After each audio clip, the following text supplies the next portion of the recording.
My little pony, my little pony. My little pony. Do you know you are my very best friends?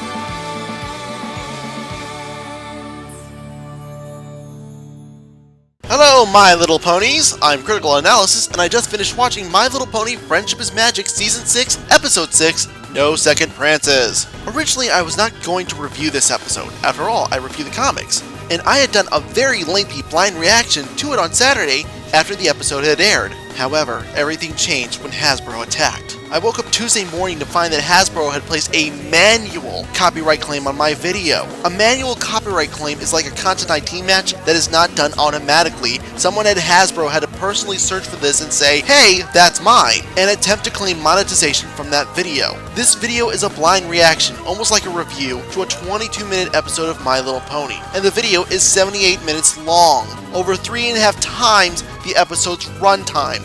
This video, as of 5 AM Tuesday morning when I disputed the claim, had 132 views from a YouTuber who doesn't even have 300 subscribers. This video, according to my analytics, has an average watch time of about 9 minutes and a total watch time of 90 minutes. So for Hasbro to actively seek out a video with too few views to make money and too few subscribers to make money and attempt to take monetization from it is like claiming the money from a child's lemonade stand because they're using your company's picture. This is my first encounter with a copyright claim from Hasbro, but as a result of this drama, a counterclaim has been filed, but that's going to take up to a month. I have already updated the description of my reaction video to reflect this, as I feel it should be fully disclosed to the viewer if a video is being affected by a copyright claim or Content ID match. But also, as a result of this, I am reviewing this episode, and if Hasbro has a problem with that, I will make a very unhappy follow-up video. Unfortunately, I have to do what I did in my review of the Season 6 opener, skip the plot summary, and simply talk about the things that angered me. There's not that many,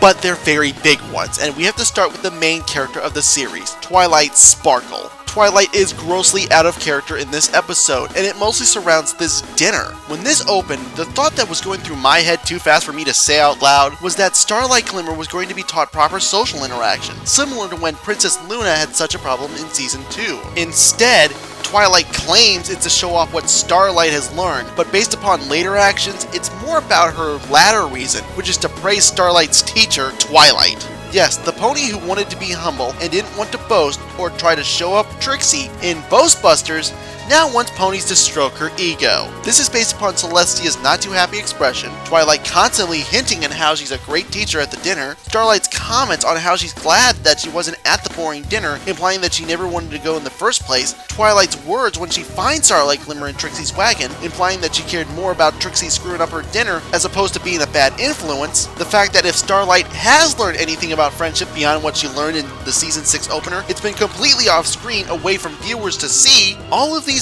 points to the conclusion that Twilight Sparkle has forced this dinner upon all of those involved. I can only imagine how many letters she had sent Celestia to get her to come. Let's talk a little bit more about Twilight's actions towards Starlight. Even when Starlight finds Twilight spying in the bushes and tells her off for not trusting her and trying to get her to ditch Trixie by offering some other new friends, Twilight continues to try and offer Starlight other new friends as if she didn't just hear what all of us heard. Starlight had all the right to give Twilight the orange bird and ditch her party at that point. Following up on that, the other major point of discourse that I have with this episode is Trixie. For the most part, she was fine, until we get to the end of the episode. Her backstabbing Starlight only to reveal that she cares about Starlight just made me feel like M. Night Shyamalan going, "What a double twist!" It should have been played straight.